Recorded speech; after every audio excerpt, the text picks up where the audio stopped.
Hey everyone, I'm Eugene Driscoll, and welcome to Navel Gazing, the Valley Indy podcast. I'm a reporter with valleyindy.org, a nonprofit online newspaper in Ansonia, Connecticut. Valleyindy.org is part of the Online Journalism Project, the nonprofit that runs the New Haven Independent and WNHH, New Haven's community radio station. So good morning to our listeners on the radio as well. Today we're going to be talking about charter revision in the city of Derby. Embrace yourselves, people, because I have a long introduction. In addition to choosing a U.S. president and state representatives on November 8th, voters in Derby are being asked to accept or reject a number of changes to the city's charter. City charter, by the way, is essentially a rule book by which Derby government operates. It sets up the framework of local government, defines the role of elected officials, and spells out how city government is organized. Today, I have 5 public officials from Derby in the office with me today for a roundtable discussion on the changes proposed for the city charter. Joining me is Carmen DiCenso, president of the Derby Board of Aldermen. Carmen, thanks for joining us. Good morning. Second Ward Alderman Joe DiMartino. Hello, Joe. Thanks for having me. No problem. Second Ward Alderman Art Gerckens. Good morning, Eugene. Good morning. Walt Mayhew, a former member of the Board of Aldermen, the Board of Education, and the Board of Apportionment and Taxation. Good morning, Eugene. Thanks for the opportunity. No problem. And Adam Pacheco, a member of the Derby Charter Revision Commission. Good morning. Thank you for having me. No problem. And I will just admit right off the bat, my bias towards the second ward, it's where I live. So everybody, thanks a lot for taking the time, especially on a Saturday morning, to talk about this issue. Before we get into the discussion, if you want to read the Derby Charter and see the changes being proposed, if you want to follow along as we talk, if you want to see the sample ballots for Election Day, if you want to find out where to vote, visit derbyct.gov/election-information. Again, it's derbyct.gov/election-information. So there are 2 yes or no charter questions on the ballot in Derby. And we're going to talk about the second question first because that's the one that's generated some heat locally. When you go into the voting booth November 8th in Derby, you are going to read this. Question 2. Shall Section 14 of the Charter of the City of Derby entitled Dual Office Holding, etc., be deleted in accordance with the report and recommendation of the Charter Revision Commission of 2016 regarding said section? Yes, no. So basically, voters are being asked to hit the delete button on Section 14 of the Charter. And that's about 120 words, and it has to do with something called, quote, dual office holding, unquote. So we should probably just first explain what the heck dual office holding is. And I figured, Joe DiMartino, you're a city employee with the Department of Public Works. Yes, sir. You're also a dedicated, civic-minded Derby native son. So you run for the Board of Aldermen, and you get elected because, everybody loves Joe. So what happens at the swearing-in ceremony? If you could explain to us, take us to that swearing-in ceremony. What has to happen before you, as a public employee who's just been elected to the Derby Board of Aldermen, what happens? We have to have a vote on a waiver. For me to have a waiver to sit on the Board of Aldermen, it has to be unanimous. And I'm hopeful that I get it every time that I'm elected, but that has to be a unanimous waiver as of right now. So, and that's the dual office holding. That's spelled out in the section of the charter that we're referencing here. Correct. Basically, that's where the rule comes from. Yes. And from like what I've researched, for generations, Derby government, sort of an effort to separate power and influence, has prohibited public employees from becoming elected officials unless the full Board of Aldermen gives a green light. So basically, I wanted to go around and hear where people stand on this, the people being you guys in the room. But before I do that, I just wanted to quickly read the explanatory text and then revisit it after you all share your thoughts. The explanatory text, by the way, is something that I believe was approved by the Board of Aldermen. Is that right? Mm-hmm. And it's pretty self-explanatory. This is what you rely on for information from the government to make an informed vote. So the explanatory text is, the question, if approved, would delete the section in its entirety and eliminate the prohibition against dual office holding by a member of the Board of Aldermen and eliminate the prohibition against city officials doing business with or being employed to do any work for the city of Derby unless the prohibition is waived by the unanimous vote of the Board of Aldermen. So that's it explained. And Adam, you were a member of the Derby Charter Revision Commission. You lived with this document since, I guess, late spring, early summer. Yeah, exciting stuff. Very exciting. Thanks for your time and commitment. It's good that people step up. So where do you stand on this particular issue? I'm for the repeal of the article. As I said in a number of the meetings, I take issue with the idea that we could have language in a city document that would essentially dictate to the voter how they can and can't vote. I don't believe that's the place of government, and I think that we need to put a little faith in the electorate and the voters that says they're educated enough to know who the individual they're voting for is and what that individual stands for. And ultimately leave it to the voters to decide. Okay. And I'll just go around the room like this. So, Carmen, you're the president of the Board of Aldermen. What are your thoughts on this issue? On the dual office holding, I was definitely against the unanimous vote. I wouldn't mind to leave it alone if it was a majority vote. But on the other hand, that's not what is proposed. So right now, I would definitely delete it. I believe that the strongest word a citizen has is their right to vote. And when they do vote, if Joe, Art, any of us are running for an office, and you get 400 or 500 votes from your ward, and you're elected by the people, that one man should not, or one person should not be able to throw you off. It's their right to vote. Like Adam said, listen, it's a small city. We have a lot of hard times filling a slate for the election. And we have good people who work for the city who are volunteering their time to run for these boards. And if they're elected by the people, then they should be able to serve. Okay. Thanks, Carmen. Alderman DiMartino, I know this is is it right to call it a personal issue with you? I don't want to put words into your mouth, but where do you stand on it? Yeah, I mean, listen, I've worked for the city for 28 years. I run for alderman. I kind of agree with Carmen. I don't feel that, listen, the people know who I am. I go door to door. I give them my bio. They read the bio, hopefully. They see that I'm a City of Derby employee. And I still get elected, so the people know what I do for a living. And I don't think it's right, again, that it has to be one person that could knock me off with the waiver. I don't think that's I just don't think that's right. I think that, if somebody maybe somebody doesn't like me, or maybe it's political, Republican, Democrat, they could just vote no, and I'm out. And I worked hard to get elected. I walked the doors. I did my job to try to show the people that I care about the city and I want to be, an alderman and try to help the city out. So for one person to take that away, I just don't think it's fair. Okay. Then your fellow Second Ward Alderman is Art Gerckens. Art, I know you have a lot of thoughts on this subject.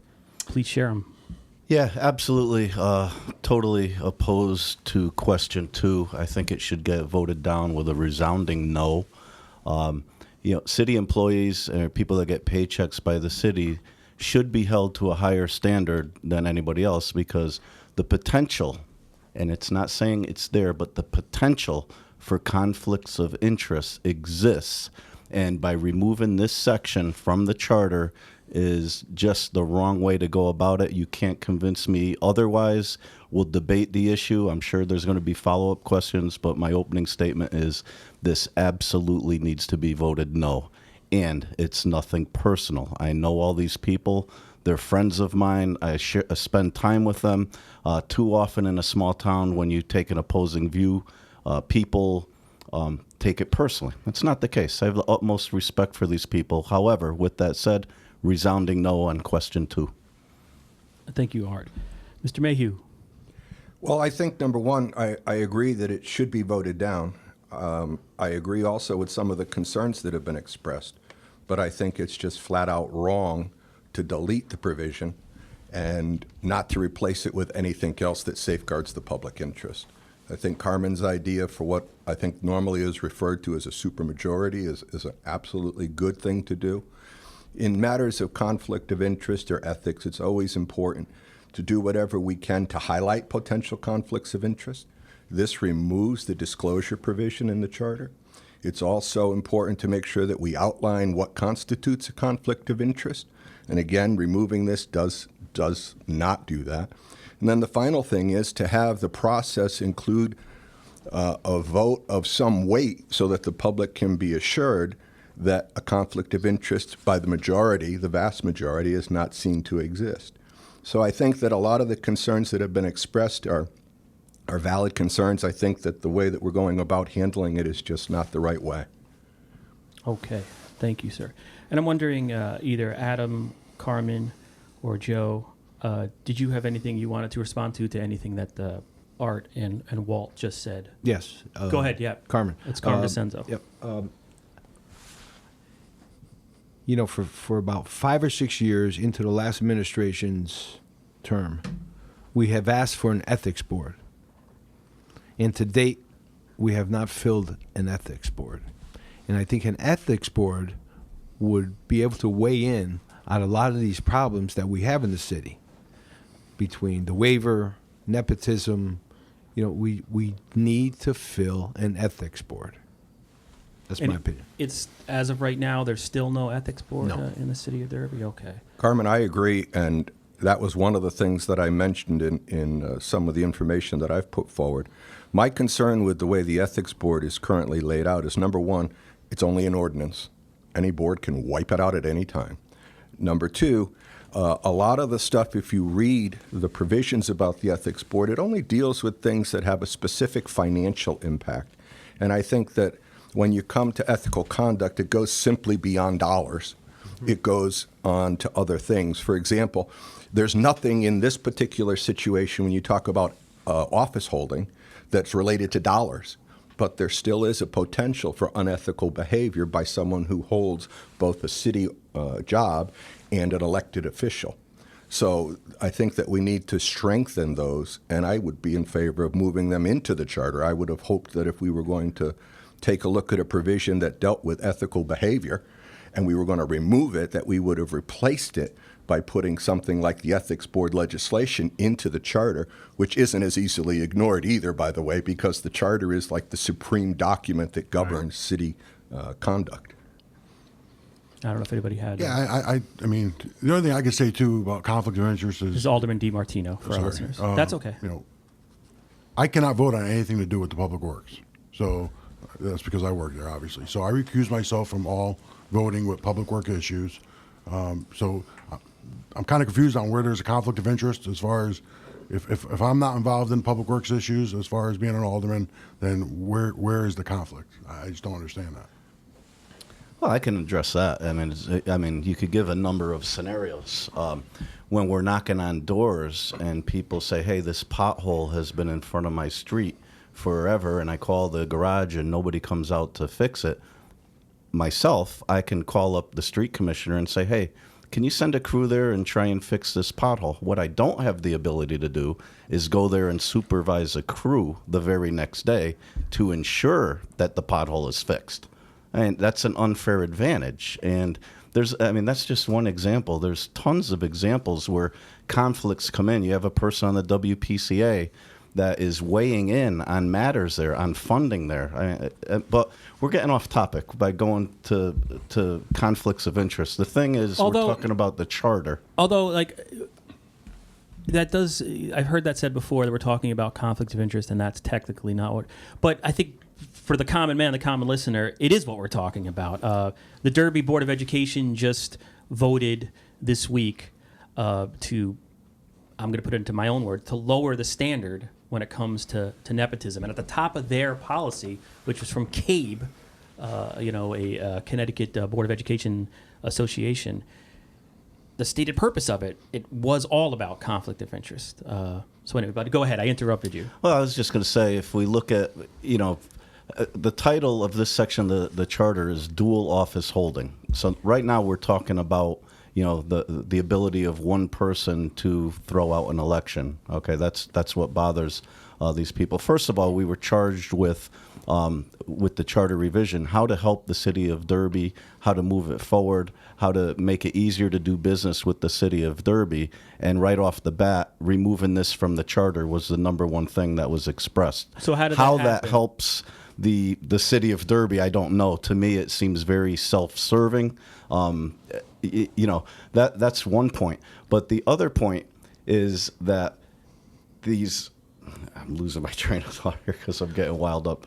Well, go ahead. Eugene. And you can come back to it because I know what that feels like. But one thing I just wanted to ask, and maybe this is going way into the weeds or too inside baseball, but for what I've heard, and I've asked you this before, it was when at the swearing-in ceremony for Mayor Anita Delgado's second term, you made the Board of Aldermen nervous by insinuating that you were going to blow up the process by being that one guy who would vote no for city employees. Is that, Joe, is that where this came from? Because you were the kind of guy that said publicly, hey, this is something we should look into. Yes, I mean, listen, before the inauguration, rumor had it that Mr. Gerckens might vote no, and I'm not going to lie, I was very concerned about that. I worked hard to get elected, and I was kind of hoping he wasn't going to do that to me. But, that's where it all started from. And then just the larger question of conflict of interest. I've been missing a lot of municipal meetings in Derby. I'm going to blame it on Derby youth soccer because I'm an assistant coach. At one point, I thought the Corporation Council for the City of Derby was supposed to issue an opinion on conflicts of interest and what they are, because there's so many questions have been raised. Where does that stand? We have not heard. So why is this going forward then? If that, I guess that's where I'm having trouble as a voter and as a reporter.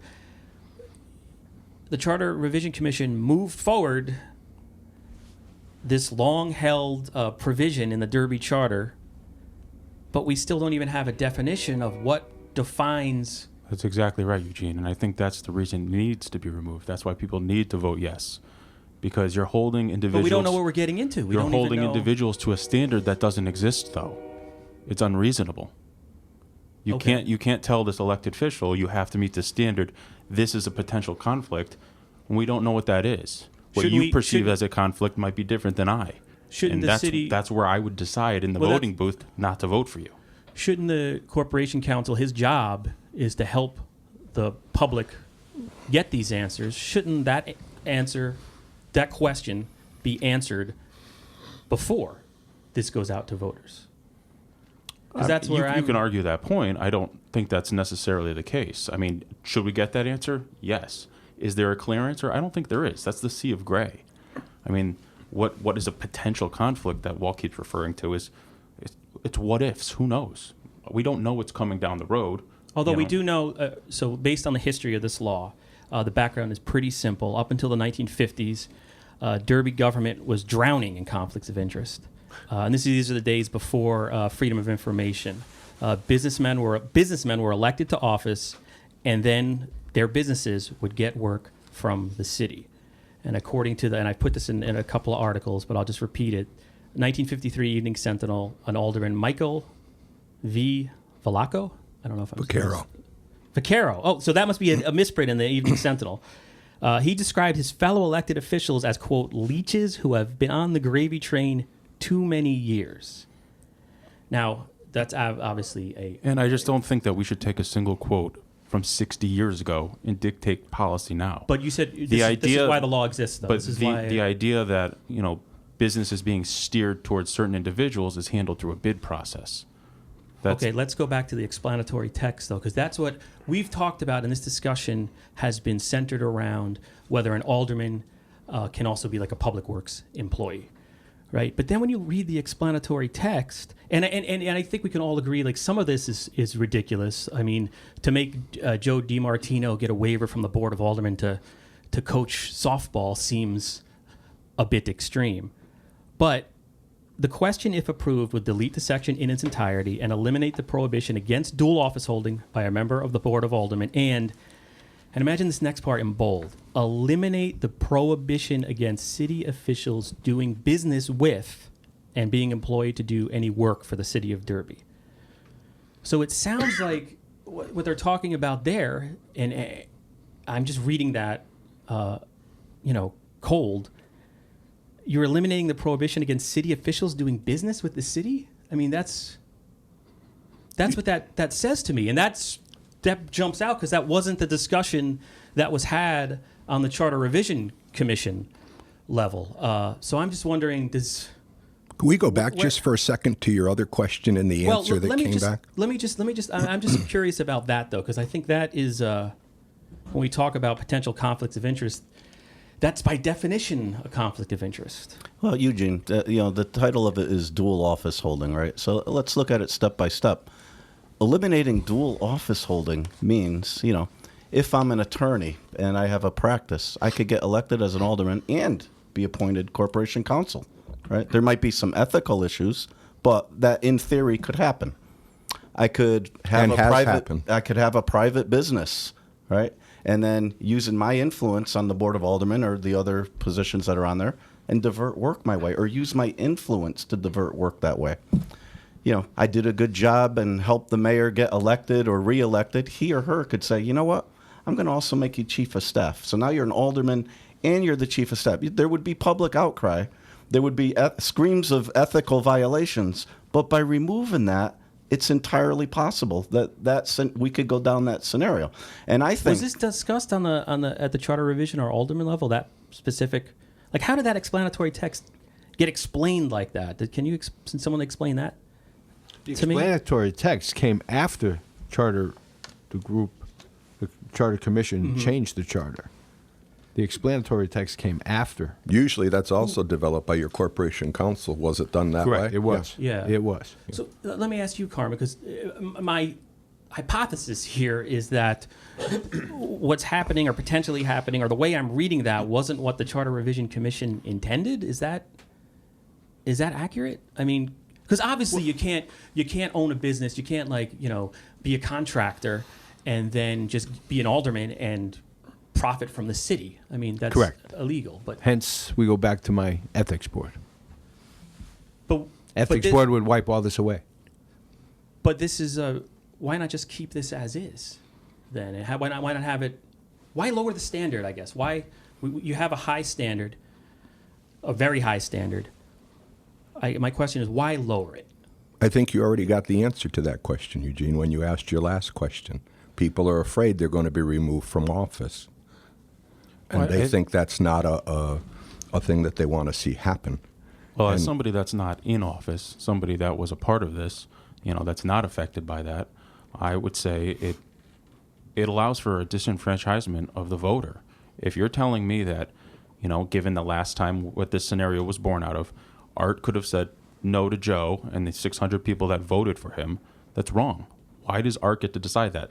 Another alderman in the same ward get to decide that this individual can't be a part of the process, that the people wanted him there for. The Board of Aldermen are the highest governing authority in our city. They're vested with many decisions that might go contrary. If you take a look at the Charter Revision, you take a look at the Board of Ethics that Carmen's talking about, the Board of Aldermen is the highest authority in governing that. There's no argument there. And assisting and putting out the penalty, which includes removal from office. But it's not the board that's making the decision. It's a single individual. I understand that. And so if that's the problem, then the Charter Revision Committee, instead of throwing the baby out with the bathwater, should have rewrote it to include a supermajority. I think there's a lot of unintended consequences here from removing the provision. Yeah, and that raises, because Carmen, I know there was an alderman's meeting where you guys because the alderman had the last sign off, essentially. You guys got the document, the proposed revisions from the Charter Revision Commission, and then each alderman weighed in. And right before you guys voted on it, you said, I wanted to propose another question. Instead of making this a unanimous thing, to knock out the concerns that Adam is bringing correct. up. What happened the meeting before, when we were talking about the first question and all the grammar and everything, I wanted to propose a question. And Tom says, Carmen, you don't have to propose it here. You can propose it at the next meeting. Well, I guess not knowing what my question was going to be, he shouldn't have said that, because now go forward a week, when we had that meeting, and I wanted to propose the question, leave 14 alone and just change the word unanimous to majority. And Tom said, oh, we can't do that now. Because that would have been doing the work of the Charter Revision Commission. It was their So mission I to said, do well, that. Tom, this is why I asked you a week before, can we do it now? And he says, and you told me to wait till next week. And now we wait till next week, and now you can't do it. Because I think the Walt used the word supermajority or majority, would have solved a lot of this problem. It takes away that one person knocking out a person who is voted in by the public. On the other hand, if it becomes political and you have a 5-4 majority and the minority person is the one looking for the waiver, the other 5 can say no. So. But what? All right. Art, you were Yeah, saying can I jump in here? I think the reason we're here and this is even being discussed is it was a tactical error. It was a tactical error by the Board of Aldermen to let this go forward as written. Joe and I were at that charter revision meeting, and we were talking amongst ourselves that, you know what, it's probably going to go majority. We talked about, you know what, I think it should be maybe a 2/3 super majority. And the next thing you know, the alderman out in the audience and some members in the public said, I think this whole thing should be taken out. And from that point on, it went downhill. They drummed up the support, and here we are now. Take the whole section out with no other option. So Carmen is admitting that it's a tactical error. Like, he didn't want that. He wanted to provide another choice, which probably I would have gotten behind. But the way it's written now, and it's kind of hypocritical to say that's what you want, and, well, since it's not there, vote yes. No, it's wrong. There's nothing wrong with saying, you know what, we made a tactical error, vote no on question 2. My feeling, my opinion. It's sad to me in this day and age that when you have a conflict that's erupted between people on the same board, that leadership doesn't step in whatever form. In my day, on the Board of Aldermen or on the tax board, one of 3 people would have dealt with this issue, got an agreement from the people involved to put it aside until we can fashion a solution that's the best possible solution. Let's have a good dialogue on this. Let's talk about it completely and totally. It would have been either the town chairman, these guys are all Democrats, it would have been the mayor, or it would have been the president of the Board of Aldermen. One of those 3. And, of course, it would have been decided behind closed doors who took care of it, because it's really an internal political party matter that's kind of blossomed into a public fiasco. And so now what we have is we have a situation where, because the waiver thing is coming up again, we're concerned somebody might be removed from office without proper motivation. We've got this situation which has a lot of downside to it. If it's eliminated, instead of taking the time, exercise the leadership, form a dialogue about this among all the people concerned. Let's develop a solution that addresses it. Maybe you incorporate the ethics board into the charter. You make it as strong ethically as you can, but still protect the rights of everybody involved. That's the solution that we should have had. I think what happened, this was a rush job. Exactly. Let's get it on the ballot. Let's get it on the ballot. These poor guys here, Art, Joe, Ryan, they worked very hard. Twice a week. Twice a week, meeting after meeting. I went to some of them. They had a lot of things going on. And maybe if we did what Walt said, step back, take a look at everything, sat down and discuss it amongst the group, then maybe we would have saw the better light. Hey, let's just change it to a supermajority, and everybody would be happier with that aspect. But it is what it is now. So going forward, I still feel that Joe here to my left that runs for office. The people elect him. He should be able to serve.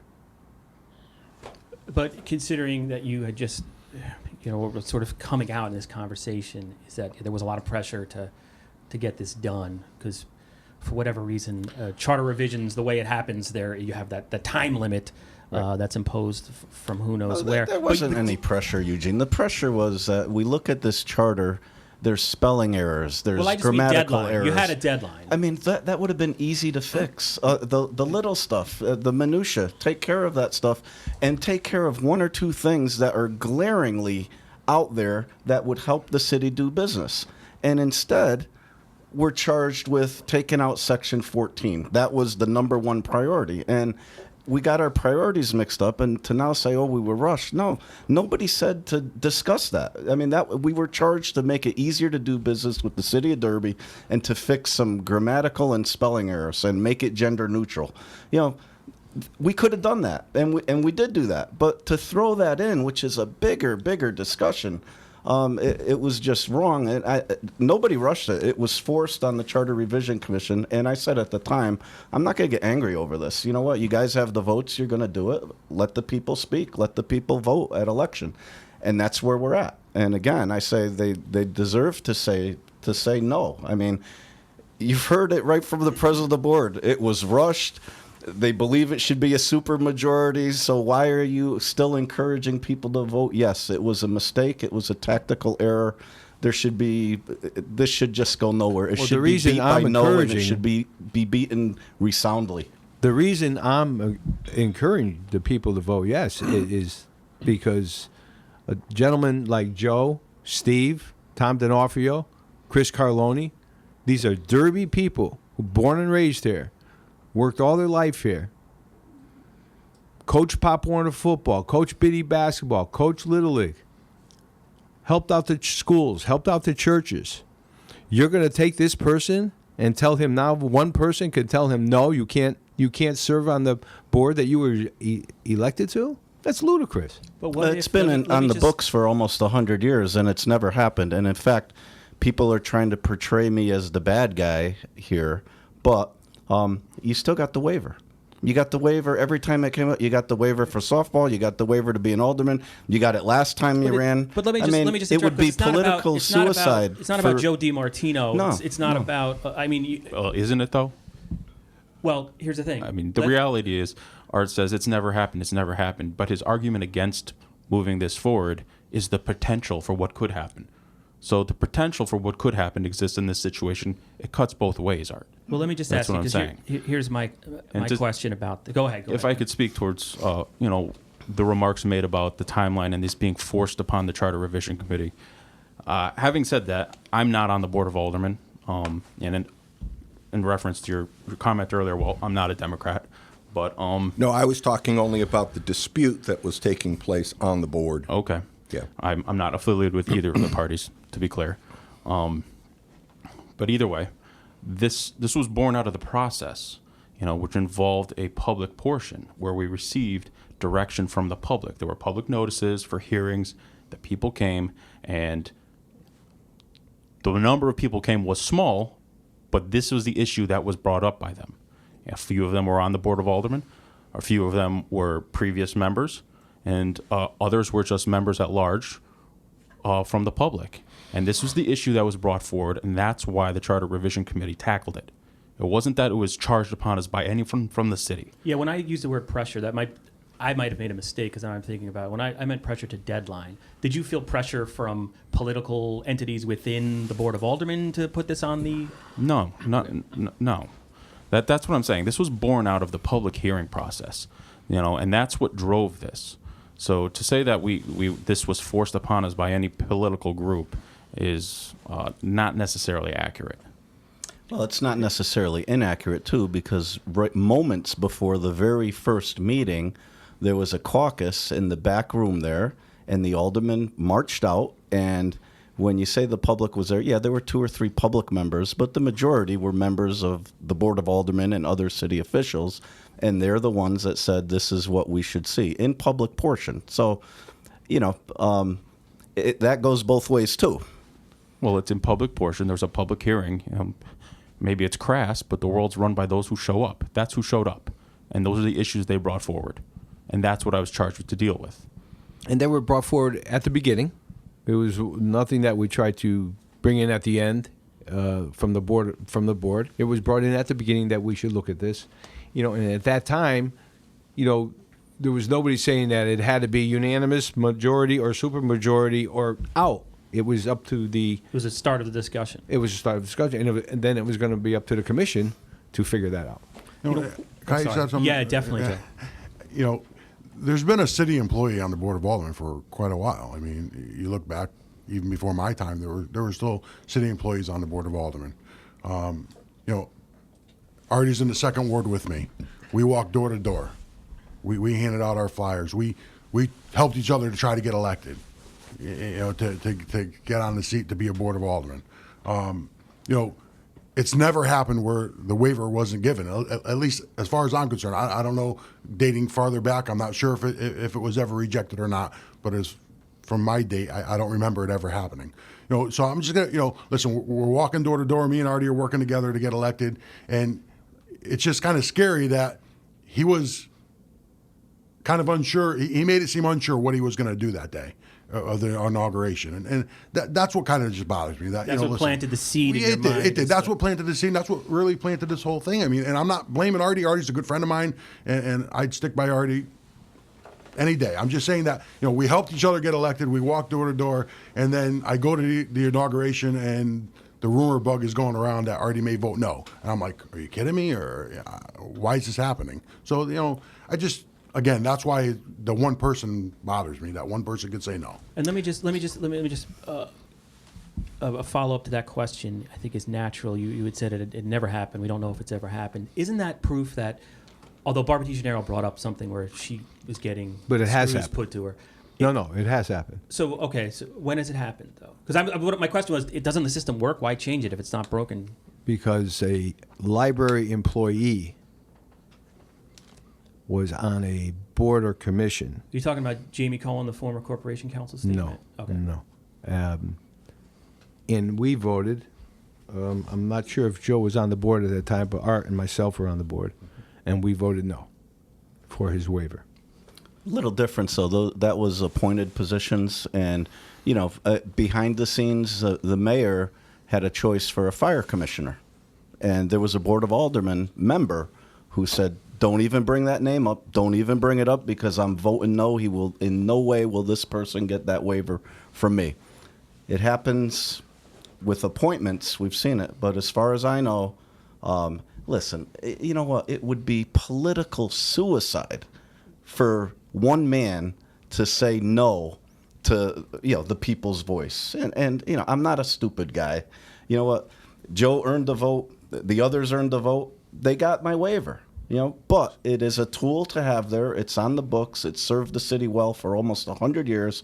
Jamie Cohen came to public. He spoke. There's nobody more respected than Jamie Cohen in this valley. And he mentioned 66 of his 69 years here, he's either lived in Derby or worked for the city of Derby. And he gave a 6-minute presentation, dialogue to our commission about the benefits of how this has been all these years, how well it served the city. There's no public outcry to change it. And you know what the answer was at the end of this eloquent speech? Well, that's how it is now. That's why we want to change it. With the question of, moving this, alderman shouldn't be getting paid. Well, that's how it is now, and that's why we want to change it. And, I mean, listen to the tape. It's right on there. So it's just horrible idea to change this, given the fact that it's a strategic error. They made it wrong. It's wrong. It needs to be voted no, and it's as simple as that. You're hearing everybody here, not everybody here, but you're hearing some of the members of this panel saying they wish it was a majority or a super majority. Yet this is not that. What's on the ballot is to remove it, and it's a dangerous thing to do. And it is appropriate for the Board of Aldermen to act as the oversight and the keepers, if you will, of the public trust. I mean, that's a very important function. And you've already heard of a couple of instances where they've exercised that. And that's good. That's the way it should be.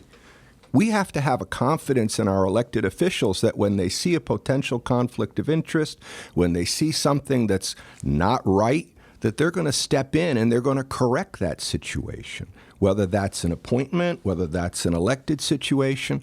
And if we had taken better care of developing a solution, I don't think any of us would be sitting here right now. I think that's the bottom line. And it may come down to the point of, hey, turn around and ask Art. If you're worried about Art exercising his veto power, say, hey, Art, would you not do that until we can fashion a solution? If he says yes, this whole thing is just like not even something that's going to get exercised. Yeah, Adam, who do you think benefits from deleting this provision? I think the voter benefits. I mean, I see people being given the ability to exercise their vote freely, to being able to choose the person that they feel is best suited to lead this city, and to do so without fear of that individual being removed for potentially nefarious reasons or motivations by a single individual that already exists in the position. So I see the city benefiting by an unshackling of the voters' rights.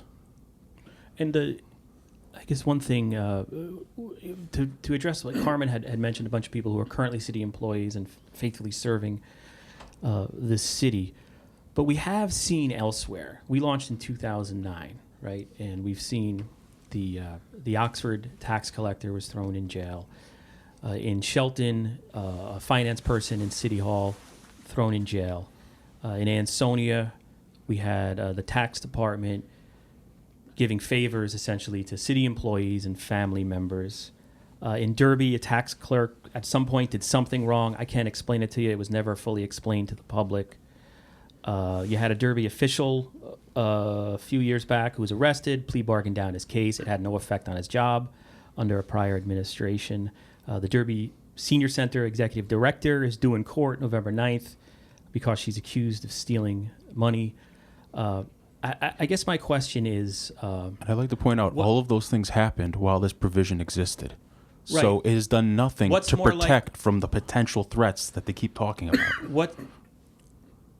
What's the biggest threat? I mean, but what has happened are these series of... And they've all been handled and dealt with through the legal system. What do you think the common denominator is in all those cases? I'm curious. You have a bad actor who works to benefit themselves. And when that came to light, it was dealt with in every situation. And again, I'd like to point out the provision that is there supposedly to protect against this situation didn't do so.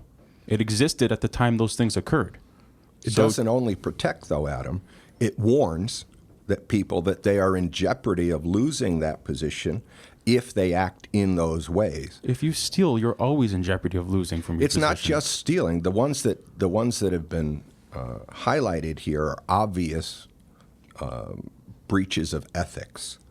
But there's far other ethical considerations. Suppose, and this isn't intended, Joe, I'm not speaking to you personally, okay? But suppose you had someone who would get involved in negotiating of contracts from a Board of Aldermen perspective, even though they held a city job. That's not, quote, a dollar-related kind of thing, but it is influence. You are peddling your influence into the situation. What about the appearance? Negotiation of a contract is certainly dollar-related. What about the not necessarily. Could be benefits of other ways. What about just what we never hear about is just the appearance, how it looks, whether or not, and we all know, everyone that Carmen mentioned are all good people. No one's saying the Board of Education is made up of good people, but there could be a day when, we elect John Rowland, Darth Vader, and Jerry Sandusky, and doesn't make some kind of sense to have some? I don't understand why lower the standard. I don't think it's a lowering of the standard. I mean, what you're doing is allowing the voter to decide if Darth Vader should be in that seat. And if they chose to vote for that person, they knew what they were doing. They knew what they were getting into. I disagree. Should somebody who owns a business then? Because it says in that explanatory text that you're removing the provision, someone can do business with you. You can profit off the city. That's why the protection is there. Right, that's where it comes from. Should that be... That type of business relationship would still have to be vetted through a bidding process, which is outlined by the charter. If it's in excess of a certain amount of money. Okay.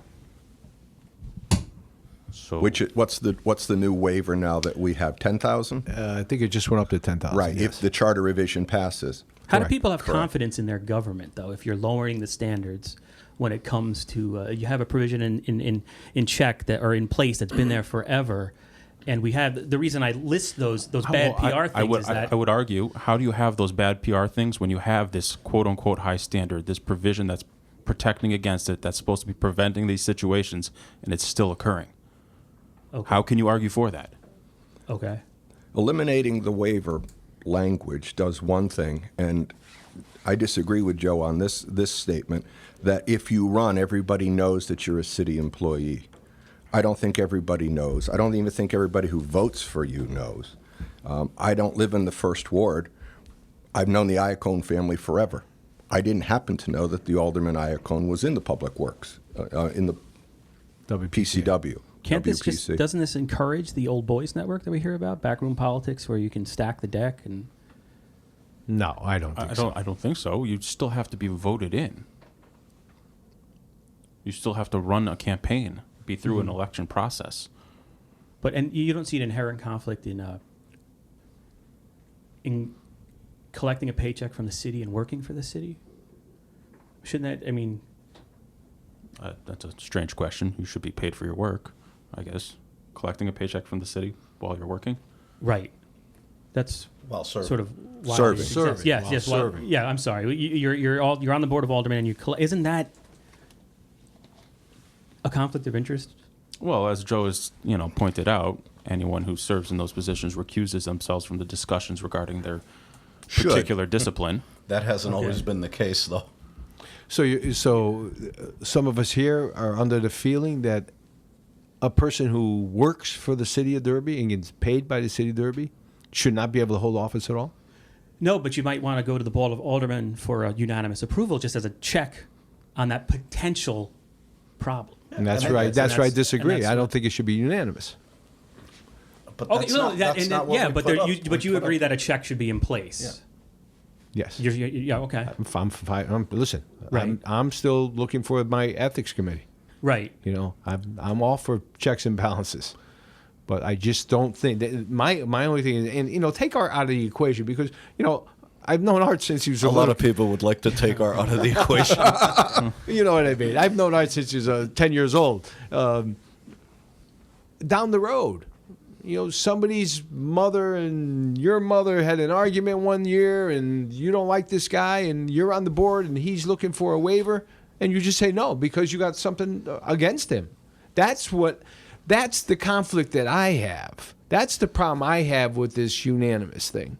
One person says no, the person who just got 400 votes in his ward is out. And all those votes don't matter. And that's the crime here.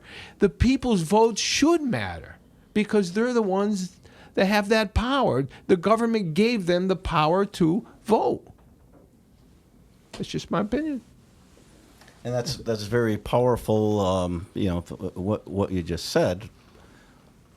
But again, we're not talking about a majority, or we're talking about taking the whole thing out. And I think there's a spirit of willingness to compromise on this somehow, somewhere. I know we could get there, but the way it's written right now, that the voters are going to decide on, is to take the whole section out. And to take the whole section out, and while stating that you wanted a majority or a supermajority, is disingenuous. Yeah, I mean, you should be encouraging people to vote no, and let's go back to the drawing board. If the original purpose of this, although I think it got sort of went off the track, it sounds like during the charter revision. But the original purpose was to prevent corruption. Adam, your point, it doesn't work.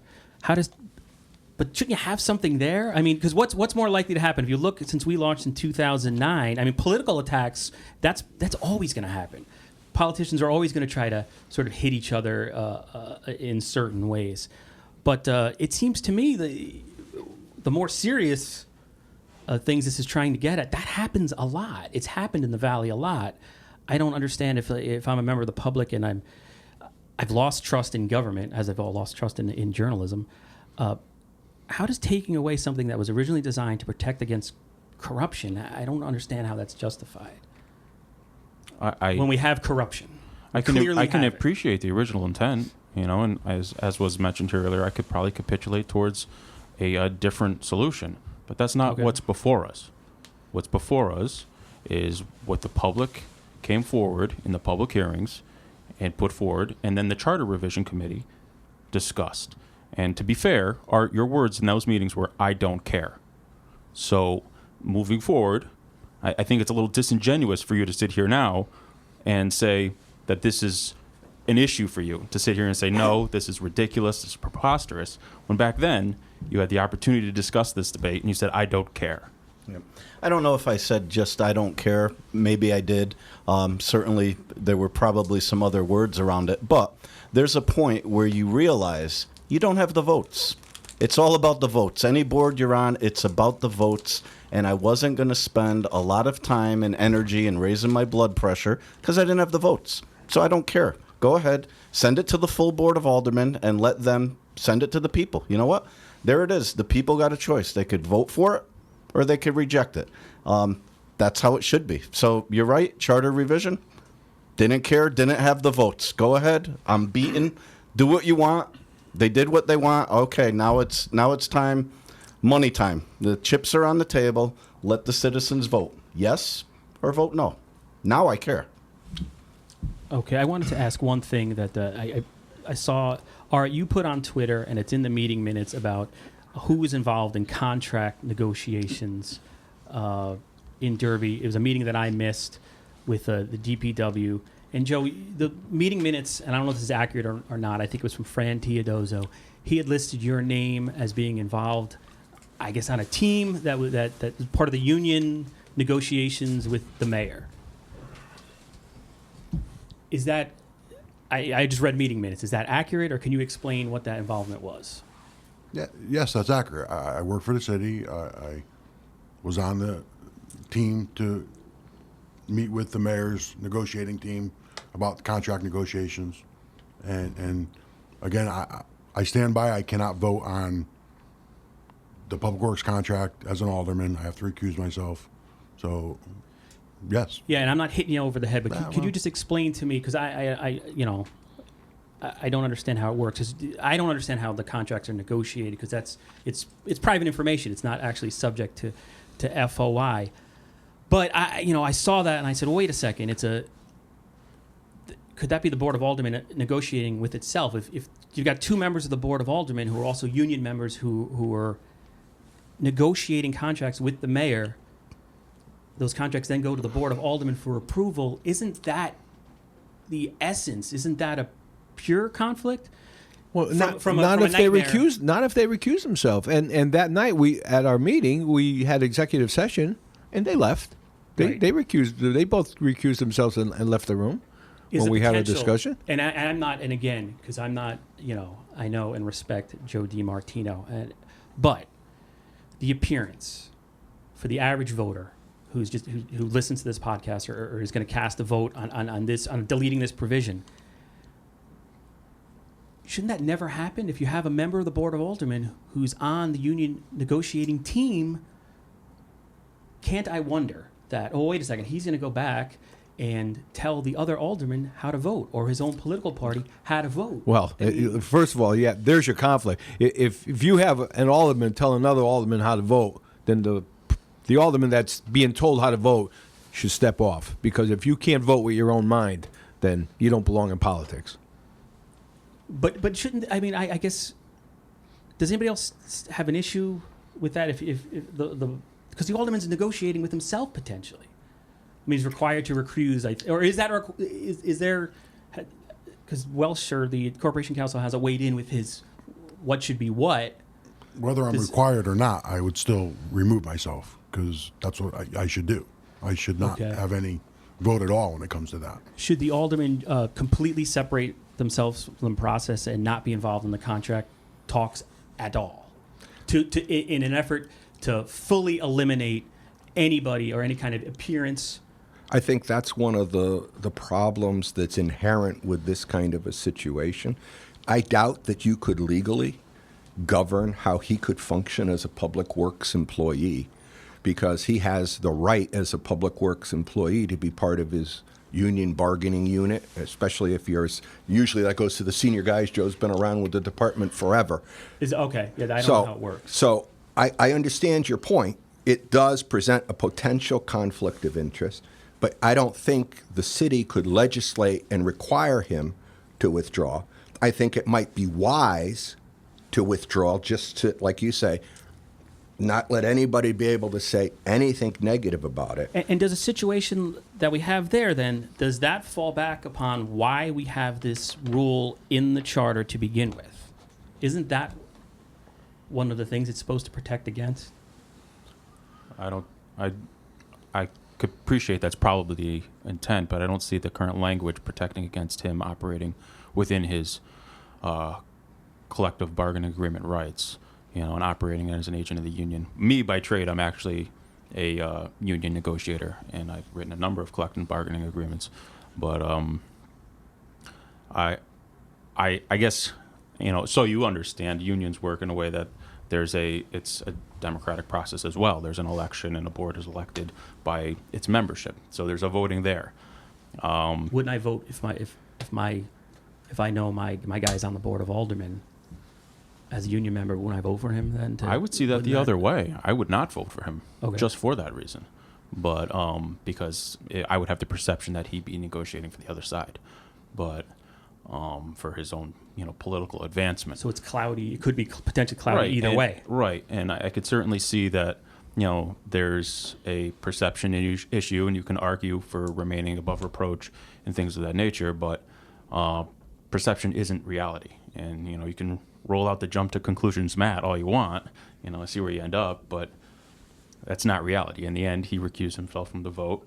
If his membership decided that he's the one they want there, and the people here decided they want him in this position here, people have decided that. It's gone through a democratic process, and I think we need to respect that. To Carmen's point, and I like his point, but it would be if a person in that situation came to me as a sitting alderman and asked me to do something based upon that kind of insider knowledge, if you will, I'd be looking to bring them up on charges some way. Yeah, I mean, you don't believe in politics. Or if this provision was enforced. Well, that's what I'm. We all have the provision. That's probably why the day of provision inauguration, exists. we all stand up on the stage and we take an oath, and if you can't live by that oath, then you don't belong in politics, because that's where bad politics. That's what gives politics a bad name. Yeah, and this article that we're discussing doesn't allow for the removal of an individual. It's the gatekeeper. It allows them in. Once they're in, they're in. Mm-hmm. So to say that this provision would prevent these actions from happening, it's not true. Once they're in, they're in. It prevents further damage. That's really all it does by removing the person. It would eliminate my need to ask that question. Is an alderman on the negotiating team with the mayor for a union contract? But that's true with all ethical legislation. It doesn't prevent the ethical breach. It just gives a way of dealing with it so that the public trust can be maintained. Even the Board of Ethics doesn't stop somebody from being unethical. It's there to deal with the ethical problem that crops up. Okay. All right. Go ahead. I'll let you. I'm going to let Joe have the last word. I just, this is how I feel. And again, I kind of like that question kind of fell upon me. And listen, I love this. I love the city. I love being an alderman. My job as a public works employee, I support my family that way. So, yes, I work for the city. Yes, I ran for alderman and I won. Doesn't make me a bad person. Doesn't make me, and again, I know nobody's here trying to say I'm a bad person, but I'm just saying that, listen, it just so happens that I work for the public works. That's how I support my family. So, I just, I recuse myself when I have to, so there's no conflict. There's no, hopefully nobody can question my ethics, and that's what I do. Okay. With that, that was the 1 hour mark. I don't know if you guys are willing to go into the sort of the next part of the charter. Maybe we'll take another 30 minutes at most to run through some of the other things. Carmen looks like he wants to jump out the window. Well, Art and myself have somewhere to go after this, and I don't know. We're going to get a little wet today. I think we're doing the Derby Cares program. So, and today's our first task. I think a half hour would be good. Yeah, at the That's most. fine. That's at the fine. most. Yeah. Yeah, I Yep. appreciate that. So maybe the other things in there are sort of, and I'll throw it out to Joe, Art, and Adam. It seems more self-explanatory. I mean, there's a lot of just basic charter revision stuff. You're cleaning up language. You're making the document gender neutral. What are some other things? If you could hit some of the highlights of this revision. And as you do that, I'm going to bring up the actual explanatory text, see if I have any. We touched upon the bid process some, as well as public notifications. Which Tell me about the bid process. Let's talk about that, because I'm confused on that. What was it, and how is it being changed? Well, it was previously just an arbitrary number. Now we changed the number, but we've also added language in there to allow for the use of state bid lists, as well as identifying sole source providers and things of that nature. So again, streamline the business of the city. So in hopes that we can take advantage of buying from the buying power of larger block organizations, multiple towns together, state, as I said, previous organizations that have identified that these are the lowest bidder already.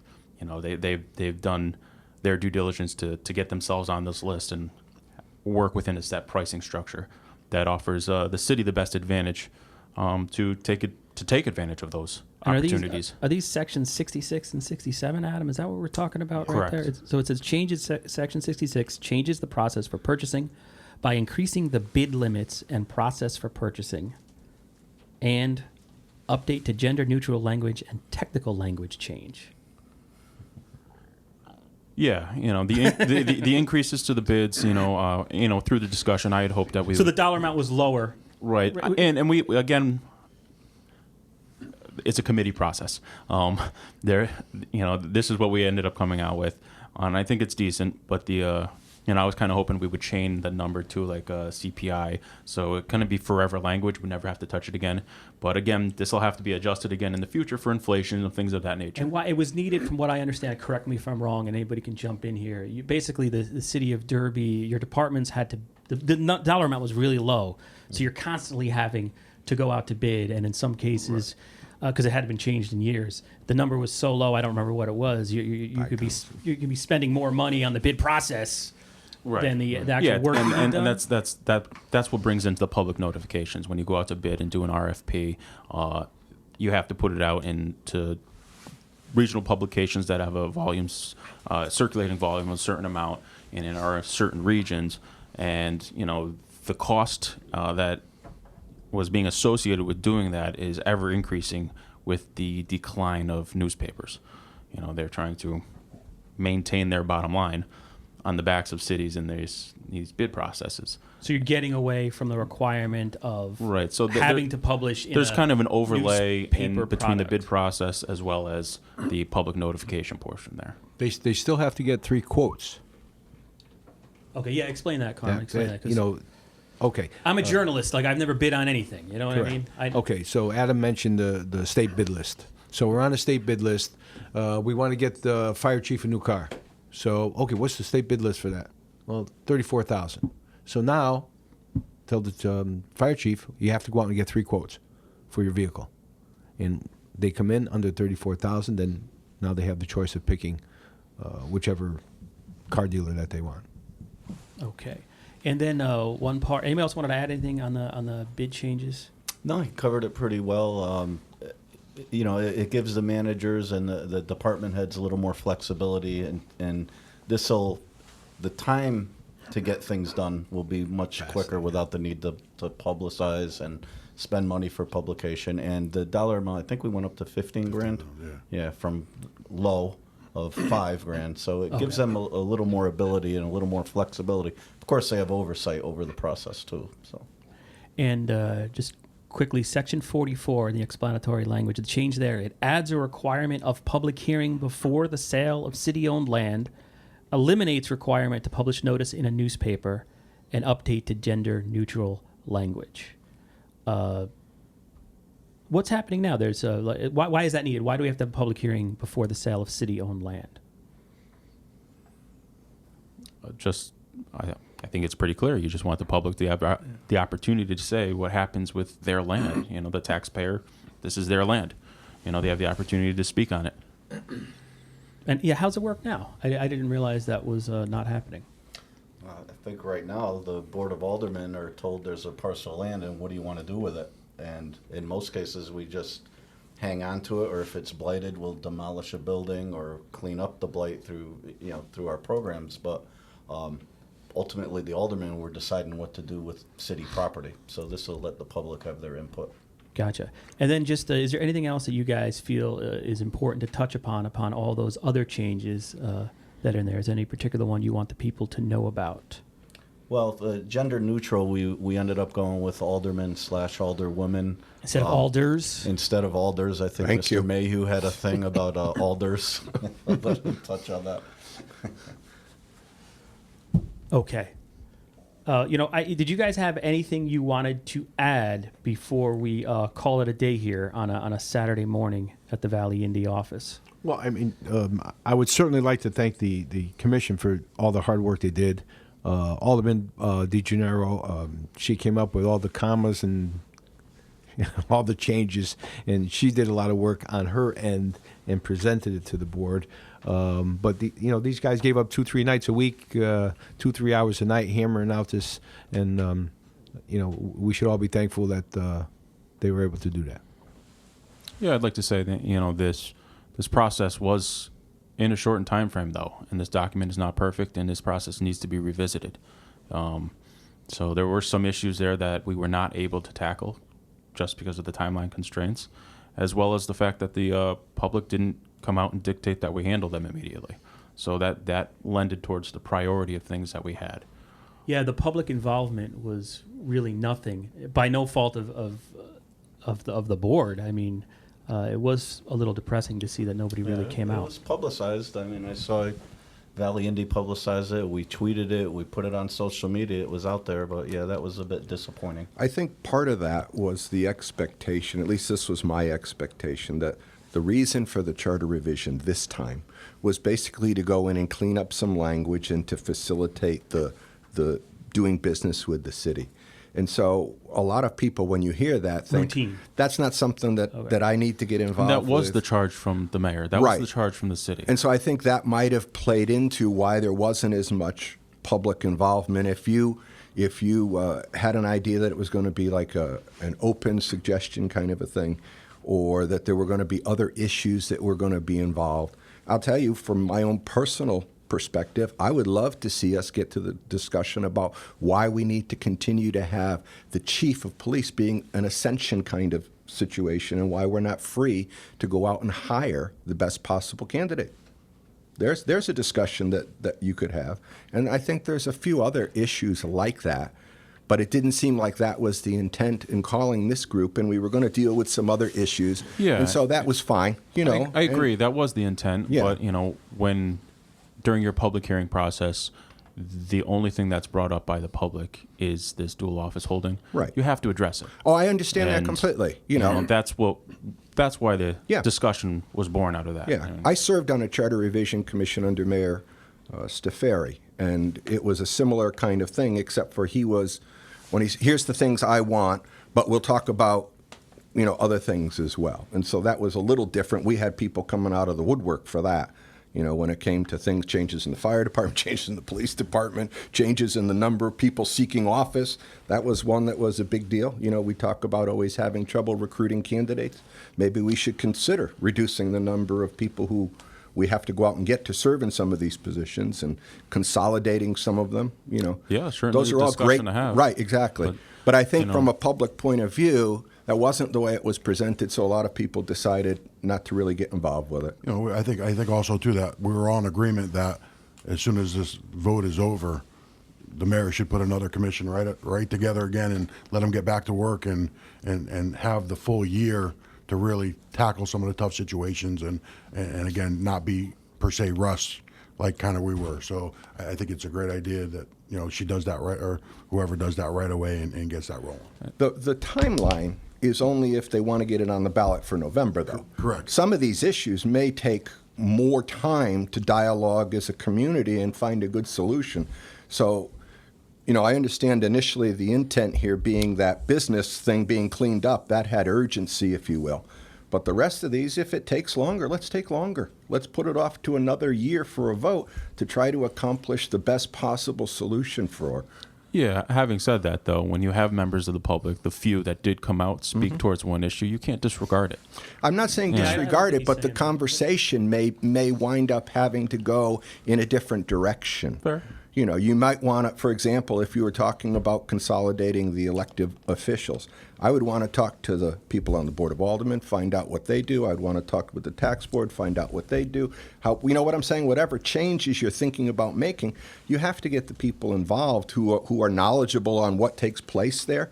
And so that's going to take a significant amount of time. And it may not, I wouldn't want to force that into an artificial date just to get it onto a referendum and then come up with a solution where, oh, we didn't even think about that, kind of thing. I think you're always better taking your time, making a good solution, hopefully that the entire community can get behind, and the vote for the thing is kind of a no-brainer, if you will.